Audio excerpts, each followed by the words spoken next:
안녕하세요, 함입니다. 오늘은 제가 이제 유학생분들이나 이제 독일에서 공부를 하고 싶은 분들한테 좀 더 특히 도움이 될 만한 영상인데요. 국내에서 치러지는 독일어 체아이스 시험들에 대해서 정리를 해드리고 각각의 특징 그리고 장단점에 대해서 제가 정리를 해드릴게요. 그래서 이 영상을 보시고 내가 어떤 시험을 준비하는 게 좋겠다라는 거를 조금 팁을 얻으셨으면 참 좋겠습니다. 자, 그럼 일단 시작해 볼게요. 일단 괴테 체인스부터 말씀을 드릴게요. 일단 괴테 체인스 같은 경우는 이제 가장 체인스 시험 중에서는 역사가 가장 깊은 시험 중에 하나로 범용성이 굉장히 높은 시험이에요. 그리고 그 각각의 그 슈프레켄, 뭐 슈라이벤, 레제는, 페렌 이런 타일들의 난이도가 전반적으로 다 비슷한 느낌이어서 굉장히 균형 잡힌 시험이라고 생각을 하고 있고요. 이제 괴테 체인스가 그래서 가지고 있는 첫 번째 장점은 아까 말씀드렸다시피 인지도가 굉장히 높은 시험이에요.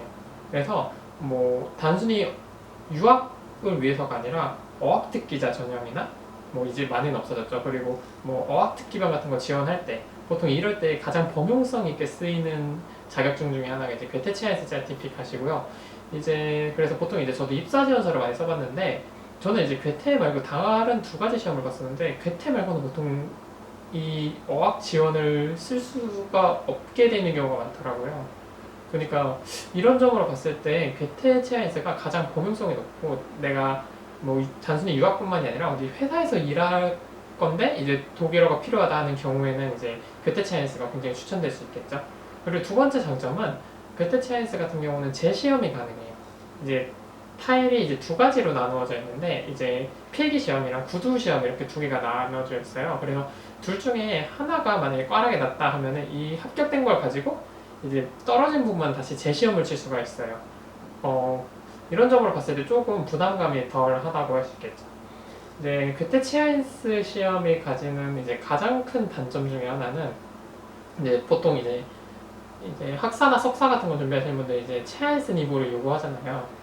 근데 보통 괴테 치아인스가 인정이 안 되는 경우가 많아요. 제가 몇 군데 찾아봤는데 뭐 예를 들면 라이프치히 대학교나 뭐 훔볼트 대학교나 이런 대학교들 보면은 괴테 체아인스가 아니라 채츠바에부터 이제 체아인스로 인정을 해줘요. 이게 괴테 체아인스가 약간 너무 많이 사람들이 따고 전 세계적으로 약간 팁 같은 게 엄청나게 공유되면서 그런 현상이 좀 벌어졌다 하더라고요. 그래서 오히려 이제 대학 입시에는 사실 테스트다프나 텔크에 비해서 오히려 신빙성이 더 떨어지는 시험이 돼서 채츠바이까지 사실 할 거면 차라리 다른 두 시험을 준비하는 게 낫거든요. 그래서 지원하시는 대학교의 지원 요강을 보시고 이 대학교에서는 괴테 체인스를 그래도 인정을 해준다 하는 학교시면 그때 준비를 하시는 게 맞아요.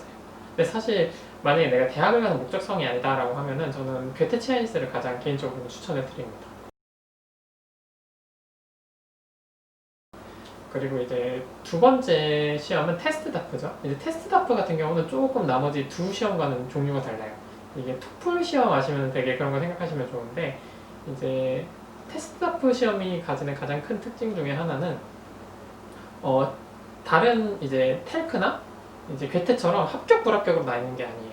그래서 내가 이제 맞춘 개수에 따라서 문터 드라이, 드라이, 피어, 핀프 해가지고 각각 타일 네 가지 타일별로 점수가 나오거든요.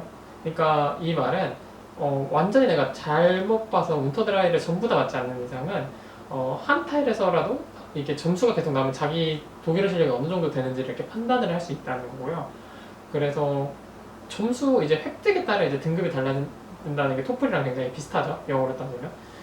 그리고 이제 두 번째 특징이 다른 체아인스 시험 같은 경우는 이제 체아인스 난이도로만 모든 문제들이 구성되는 반면에 테스트 같은 경우는 베아인스 배츠바의 체아인스 순으로 이 문제가 순서대로 나열이 되어 있어요. 그래서 실질적으로 이제 테스트 다프 같은 경우는 저희가 보통 대학교 입학 요건을 모든 타일에서 니보 피어를 받아라 해서 피어를 받아야 되는데 이걸 받았을 때 기준이 다른 시험이 체아인스 이렇게 되어 있는 데 비해서 테스트 다프 시험은 백즈바이부터 체아인스로 되어 있는 경우가 많아요. 네, 그만큼 이제 같은 체아인스 난이도로 봤을 때는 자기가 좀 더 꼼꼼히 모든 그 시험에 균형 있게 점수를 받을 수 있다면은 대학교 입학하기에는 가장 적합한 시험 중에 하나예요. 네, 그래서 이게 굉장한 특징을 가지고 있죠. 그래서 첫 번째 장점이 제가 말씀드린 게 그거예요.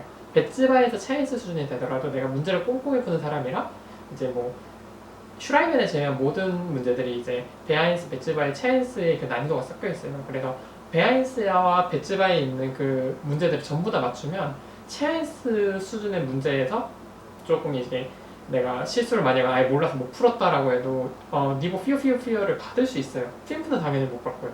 근데 이 피어를 받아도 충분히 대학교 입학을 할 수 있기 때문에 그 점에서 굉장히 장점을 가지고 있고요. 그리고 두 번째 장점 같은 경우는 테스트 다프 시험 같은 경우가 특히 이제 대학교에서 가장 좋아하는 시험이에요. 가장 넓게 인정해주는 시험이기 때문에 테스트 다프 시험을 보통 가지고 있으면 대학교 입학에서 이제 슈프라케 그 푸어스제 중에 못 맞출 이유는 없어요. 그리고 이제 의대나 특히 뭐 심리학과 준비하시는 분들은 아예 테스트 다프로 핀프를 맞으셔야 돼서 다프가 사실 지금 이제 유학 준비하시는 분들한테는 가장 많이 보시는 시험 중에 하나일 거예요. 근데 이제 테스트 다프가 진짜 치명적인 단점이 하나가 있는데 얘는 재시험이 안 돼요. 다른 두 시험은 이제 떨어진 타일에 대해서 재시험을 볼 수 있는데 테스트 다프 같은 경우는 재시험을 보면 그냥 그 시험 하나가 한 성적으로 이렇게 딱 되어 있는 거예요. 독립적이라고 봐야 되죠. 그래서 가장 이제 베를린 리포트나 이런 데 많이 올라오는 후기 중에 하나가 제가 5, 4, 4 이렇게 나왔는데 뭐 보통 이제 페렌이 많이 어렵거든요. 다프 같은 경우는 그러면 한 타일이 드라이가 나왔어요. 그래서 재시험 봐야 돼요. 재시험 봐야 돼요. 해서 이제 다음에는 그 타일 피어가 나왔는데 오히려 다른 타일이 드라이가 나오고 이런 식으로 이게 전반적으로 모두 피어를 받는 게 생각보다 어려워요. 그래서 이게 재시험을 막 4-5번씩 보는 분들도 많더라고요. 그러니까 이런 걸 고려했을 때 본인이 이게 균형 잡힌 실력을 갖고 있다라고 하면 개인적으로는 다프를 추천드리는데 다프 같은 경우는 유일하게 두 시험과는 다르게 그 다른 잘하는 부분으로서 다른 이렇게 예를 들면 레젠에 잘하면 슈라이벤 전투를 어느 정도 이렇게 메꿀 수 있는데 그게 불가능해요. 그러니까 그게 좀 치명적인 단점인 것 같아요. 네, 그래서 다프는 이런 특징을 가지고 있습니다. 네, 마지막으로 말씀드릴 시험은 텔크 체아인스예요. 이제 텔크 체아인스 같은 경우는 제가 이제 텔크 체아인스로 이제 완전히 체아인스 리뷰를 받았거든요. 그래서 텔크 체아인스 같은 경우는 이제 요즘 들어서 이제 대학교에서 많이 인정해주는 시험 중에 하나고 특정 대학교는 오히려 지금 텔크 체아인스밖에 인정을 안 해요. 특히 이제 바이에른주나 남부 쪽에서 있는 대학교들이 그렇거든요. 예를 들면 이제 파우라고 하죠. 프리드리시 알렉산드라 우니버시테트 니른베르크 이런 학교들은 아예 그냥 텔크밖에 인정을 안 해줘요. 여기서 텔크는 텔크 체에서 호쿠슐레를 말합니다. 그래서 텔크 체에서 호쿠슐레가 가지고 있는 이제 특징은 이게 괴테랑 굉장히 유사해요. 괴테랑 시험 구조가 굉장히 유사하고 합격 불합격 하는 것도 이제 슈라이벤 파트 그리고 이제 슈프레켄 파트에서 이제 필기 구두로 나뉘어져 있어서 이거는 형식은 되게 비슷한데 이게 난이도가 제 이제 주관적인 생각일 수도 있지만 읽기랑 쓰기 난이도가 어마어마하게 높아요. 그거에 비해서 상대적으로 듣기랑 이제 말하기 난이도 같은 경우는 좀 낮은 편이에요. 그러니까 이런 특징들이 있고 특히나 이제 아무리 자기가 뭐 괴테에서 나 합격했다, 다프에서 좋은 점수 받았다라고 해도 텔크에서 쓰기를 쓰면 점수가 진짜 완전 개판 나는 경우가 많아요. 제가 실제로 그랬거든요. 제가 다프 처음 시험 쳤을 때 제가 쓰기가 4가 나와서 당연히 쓰기는 내가 먹고 들어가겠구나 하고서 봤는데 최하점이 나온 거예요. 48점 만점에 10점이 나온 거예요. 그래가지고 와 이게 무슨 막 이랬는데 텔크 같은 경우는 정말 형식적으로 글을 잘 쓰고 문법적으로 화려하게 글을 쓰는 사람이 점수를 많이 받을 가능성이 높아요. 그러니까 이게 되게 특이한 시험 중에 하나죠. 그래서 텔크 치아인스 갖고 있는 시험의 장점은 첫 번째는 이제 그 괴테 치아인스 시험들이 갖고 있는 그 대학교 입시에서의 단점들을 거의 다 보완하고 있죠. 그러니까 인정이 되는 경우가 굉장히 많아요. 텔크 치아인스 호쿠슈는 그냥 그 시험 자체로 치아인스로 인정이 되기 때문에 그 괴테 이제 대학 입시 버전이라고 생각하시면 비슷해요. 사실 이게 1대1 매칭하기는 애매하고 괴테 치아인스 시험은 사실 텔크 치아인스 알게마인이랑 이렇게 매칭을 시키는 게 맞다고 생각을 해요. 왜냐면 괴테 치아인스 같은 경우는 대학교 입시 목적이 아니기 때문에. 그래서 텔크 치아인스는 그런 데에서 장점을 가지고 있고 두 번째는 괴테처럼 이제 그 재시험이 가능하죠. 재시험이 가능하기 때문에 조금 더 부담감이 적어요. 저도 이제 쓰기 때문에 한번 떨어지고 나서 다시 재시험을 봐서 붙었거든요. 그래서 그런 거에 대해서 굉장히 장점을 가지고 있고 이제 세 번째는 듣기. 이제 한국인들이 특히 약하죠. 듣기 말하기가 굉장히 약한 편인데 이거의 난이도가 굉장히 낮은 편이라서 한국 분들 특히 저같이 독일에서 짧게 있었고 이제 한국에서 혼자 독학으로 많이 준비하시는 분들은 내 텔크 시험이 괜찮은 편이에요. 근데 이거랑 상반되는 단점 중에 하나가 너무 자유가 없어요. 굉장히 역사가 짧은 시험이고 최근에야 이렇게 올라오고 있는 시험이기 때문에 뭐 테스트 다프나 괴테 비해서 혼자서 공부하면 특히 힘들어요. 이제 우리나라도 이제 독일어 체아인스 교육할 만한 이제 교육 매체들이 조금씩 나타나고 있잖아요. 뭐 독독독이나 굉장히 괜찮은데 독독독이나 이런 시험에서도 텔크 강의는 없어요. 기본적으로 다프랑 괴테에 초점을 맞춰서 보기 때문에 그런 점으로 봤을 때 공부하는 자료를 찾기가 힘들어서 굉장히 힘들어요. 밑줄 에어포울브가 거의 다예요. 그래서 그걸로 준비하시는 게 상당히 사실 공부량이 부족하기 때문에 그게 좀 문제가 되시고, 두 번째가 제가 말씀드렸듯이 쓰기가 굉장히 어렵고 텔크 쓰기로 쓰지 않으면 점수가 안 나오는 경우가 많기 때문에 텔크 같은 경우는 제가 뭐 나중에도 한번 기회 되면 영상을 찍을 수 있으면 찍을 건데 텔크에 맞는 글쓰기를 하셔서 텔크가 좋아하는 표현들 이런 것들을 많이 사용하시는 게 좋습니다. 네, 그래서 오늘은 이제 세 가지 시험에 대해서 제가 설명을 드렸거든요. 괴테 체아인스 체아티피카 그리고 테스트 다프 그리고 이제 테크 체아인스 호쿠실에 대해서 설명을 드렸는데 이제 이 시험을 어떻게 골라야 되는지 제가 말씀을 드릴게요. 일단 가장 중요한 거는 이제 목적성이에요. 이제 여러분들이 어떤 목적성을 가지고 이 자격증을 취득하려니까 하는지가 가장 중요하죠.